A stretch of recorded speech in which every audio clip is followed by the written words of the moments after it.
Hi Avish, what's up? Hi, Sid. How you doing, my friend? Okay, just looking forward to some cricket because I know teams are training and that's good. And I know you had spoken to me about your all-time 11 because of your passion for cricket and because there's hardly been cricket of note. So let's get into your all-time 11. Yeah, okay. My all-time 11. Basically, my opening partnership would be Virender Sehwag, um, superb player. Uh, can can hit the boundary balls from ball one. Uh, Very aggressive player. Always willing to take the bowlers on, especially in ODIs and Test matches. Get the bowlers off their lens. Very aggressive player. He'd be my opener. My second opener would be Sachin Tendulkar. I mean, everybody has so much to say about Sachin. Just phenomenal player. It's Mm, got all the shots in the book. yes. A real genius. And yeah, he'd open with Sehwag for me. My number three batsman would be Ricky Ponting. Super player, great player of the pull shot. I just love his front foot play. Always a man for the crisis. So yeah, he'd be my number three. My number four would go to Brian Lara, phenomenal player in his own right. Really carried West Indian cricket for a very long time. A true genius. He's got all the shots in the book. Can play cuts, can play pulls, can play cover drives, on drives. Uh, really keep the bowlers on their toes. Yeah, that would be my number four. My number five player would be probably one of the, if not the greatest all-rounder of all time, Jack Cullis. Such a dependable member of the squad. He can offer so much with the ball as well, and let us not divert from his batting. I mean, solid in the middle order. He'll obviously hold up and in.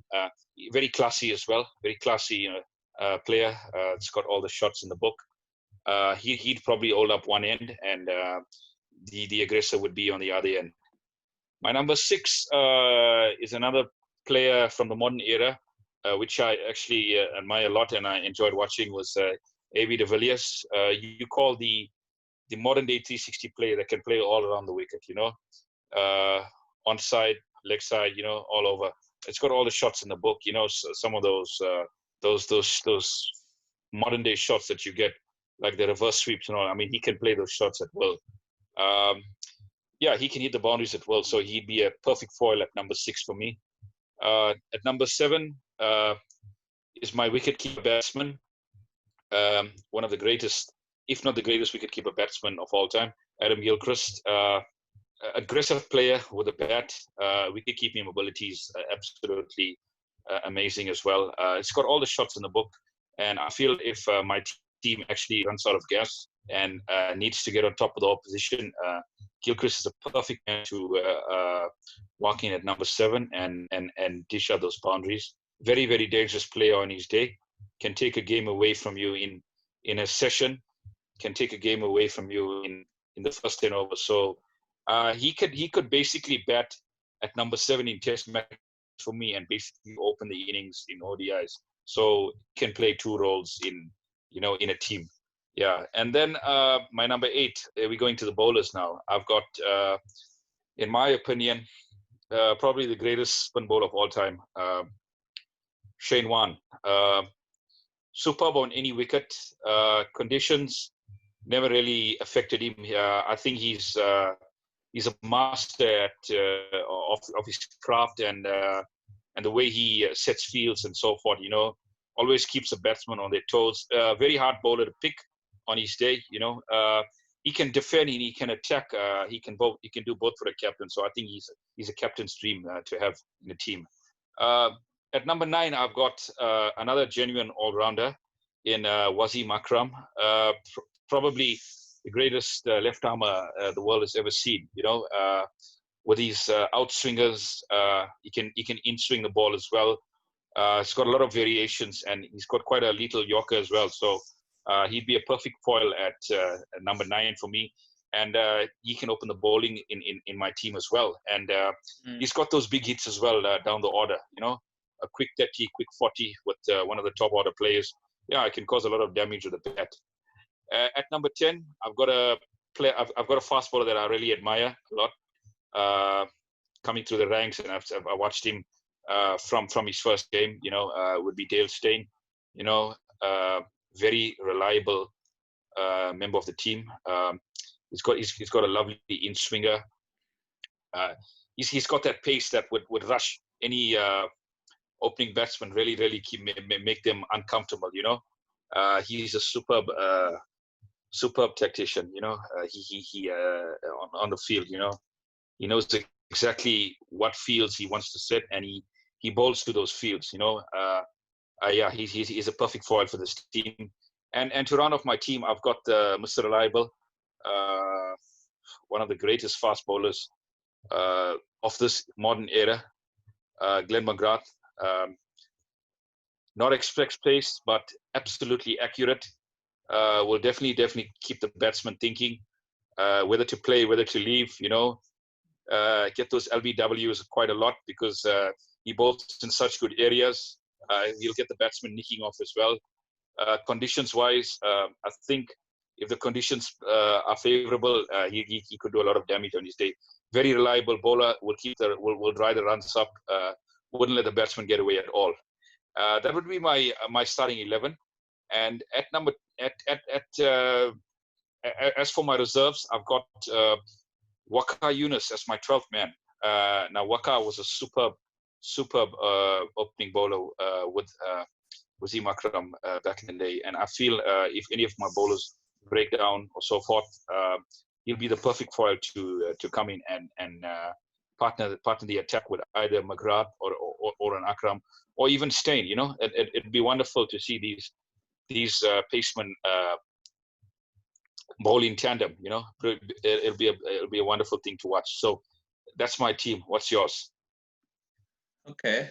All I got to say is that before I get into my team, you didn't mention your captain. My captain for this team, bit of a controversial one, but I would go for Ricky Ponting. Okay. I feel he's been quite an aggressive captain over the years, so I feel there's a few players in the side that he's captain as well. So I think they've got an understanding, and he's the sort of player that can get the best out of them. And I mean with that pace attack, he wouldn't have much problems to unleash. So yeah, Ricky Ponting would be my captain, and my vice captain would be Adam Gilchrist, also in that aggressive mode. Always wanting to get on top of the opposition. So he'd be my vice captain, he'd be the deputy to Ricky Ponting in this team. Man, you got me in a bit of a fix now with vice captain, because I had the captain in my mind, but I'll get to that later. All right, let me get to my openers. Sehwag and Hayden, because Sehwag can obviously set the tempo with his aggressiveness, and Hayden is just as equally aggressive. A third batsman is Virat Kohli, because he is so versatile, and he's also good in a run chase. He can play all formats, which is great. And then number 4 and number 5, you could have put them in either position. You couldn't really, do anything about it. But number 4 and 5 would go to Tendulkar and Lara, because they're both unbelievable. Even though, whether you put those two at number 4 and 5, it depends on the situation. If you need someone that's stable, you probably would keep Tendulkar probably at number 4. But if you need someone that can really get the game going, that will probably be Lara. So it doesn't really matter, but they're both fantabulous. And then, hold on a second, number 6, yes, is Jock Callis, the great all-rounder. Because obviously, Okay, yeah. And then number 7 I got is another all-rounder, Sean Pollock. He can also bat, he can also bowl. Impressive. Yeah, and then number 8 is also Adam Gilchrist because if the team is in trouble, can just whack the team out of trouble. His wicket keeping is also very good. I can remember that one knock he did against Pakistan that was just out of this ball. And then comes my captain, Shane Warne. And I've always Oh, in his and as you mentioned in your team about how great Shane Warne is, so I'm not gonna repeat what you've just said. But the reason why I picked Shane Warne as captain is because I believe, and I don't mean to be controversial, I believe he's better captain than Ponting. And I believe if he had been made Australian captain, Australia might have probably won more than that streak in Test cricket, but we'll not debate that portion. Okay. And the next player to come in next would be Wasim Akram, great left armour, a bowling all-rounder. And then I think my last player is Glenn McGrath, my favourite fast bowler. And my reserve would be Brett Lee, Waka Yunus, and then there's Jai Surya, the batsman. I mean, there's so many great players you could just add in reserves. I mean, it's just ridiculous. So yeah, oh yeah, my vice captain. Oh god, you put me in a fix the vice captain. I mean, you could even put Pollock as vice captain. You could even put Gilchrist. I'll just copy and go with Gilchrist because I know Gilchrist when he was captain of Australia, right? They won their first series in India. Do you believe that? That was just amazing. that's that was groundbreaking stuff. That was groundbreaking stuff for Australia because And not to India is take probably one of the toughest places to win a Test series. Yeah, Yeah.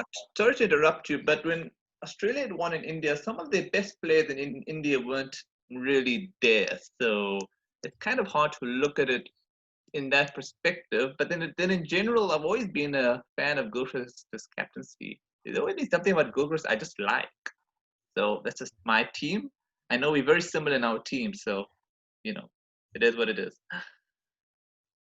Geez, man, there's not a lot to pick from these both teams. I would just think my team has probably got more depth in batting, if I had to put it that way, you know. Yeah, But yeah, I mean, just looking at those teams and not much to choose, eh? My reserve players would probably be Hashim Amla. yeah, I'd put Sean Pollock there as well.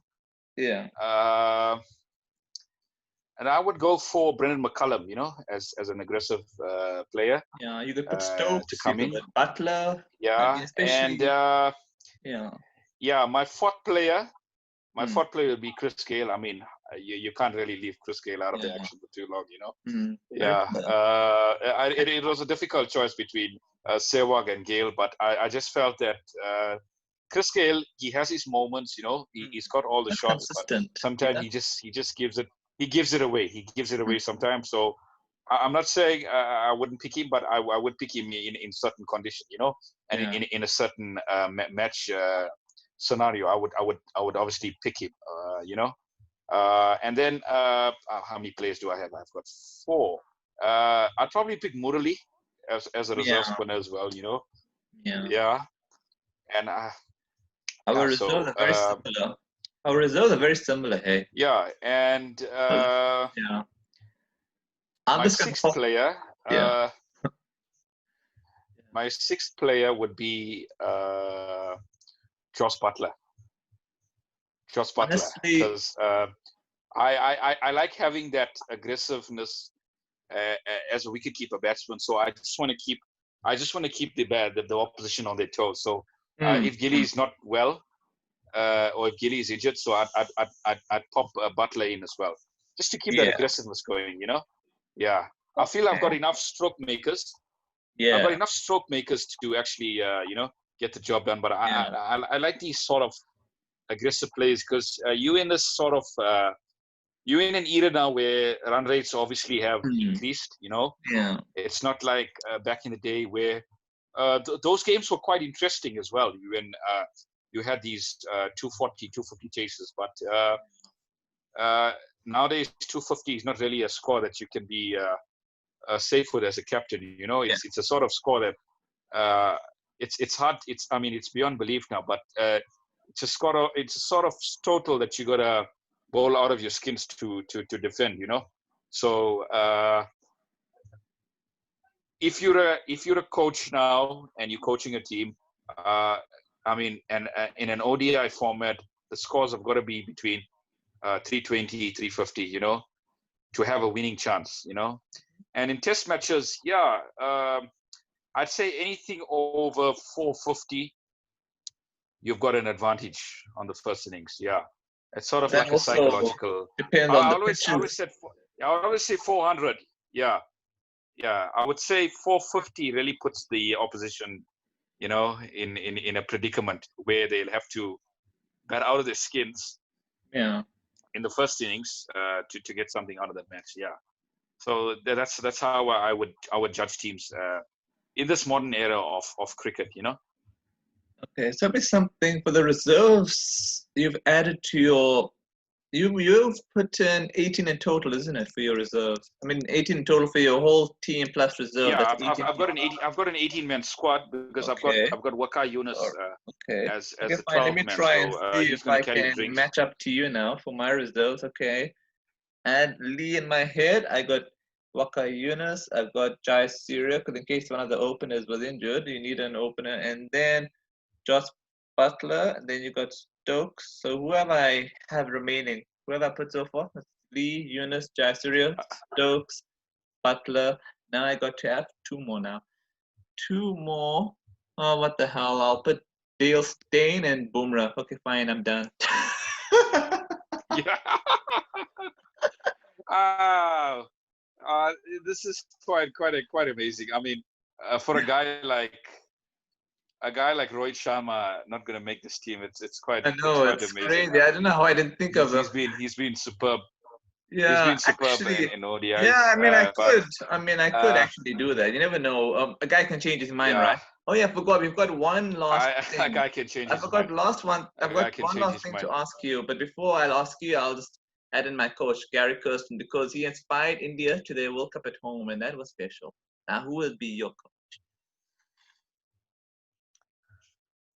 Wow, it's a tough one, hey. But I think I'd go for a guy like Trevor Bayliss that coached England, because I feel the English squad before Trevor Bayliss was probably a little bit. They Outdated. didn't obviously have that aggressive intent. Yeah, I think Yeah. they the way of cricket, the cricket that they were playing was a bit outdated, Yeah. but too conservative, But I think Trevor Bayliss changed that entire England team, made them more aggressive in ODI cricket, especially. But yeah, and England were the front runners in ODI cricket for quite a while now. So yeah, I think Trevor Bayliss would be my coach. I think he's got that, and he's an Aussie as well, so he would keep that competitive vibe going, So Interesting. yeah, the Trevor Bayliss would be my coach for this team.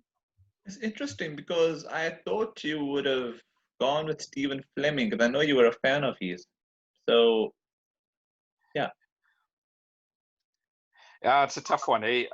Yeah, I was actually caught in two minds here, but I just felt, Flem was. I mean, we all know about uh, his captaincy skills, especially during his time with New Zealand. Very astute captain, and I think the one thing with Fleming, he didn't sort of have the best players in the world, Yeah. but he got the best out of them. He Yes. got the best out of them. I mean, he didn't have a superstar team Yeah. like say Like like Australia, Australia or India, yeah, you probably or go South back to the Africa big brother also. Yeah. Australia, yeah, or even South Africa or all those superstars from India. But I just felt with what he had, especially at home, he became a very I mean he became a very combative captain, and I think he built a solid team over the years. My only criticism of Fleming was probably didn't do enough with the bat. I Yeah. felt there was probably too much on his shoulders. Yeah.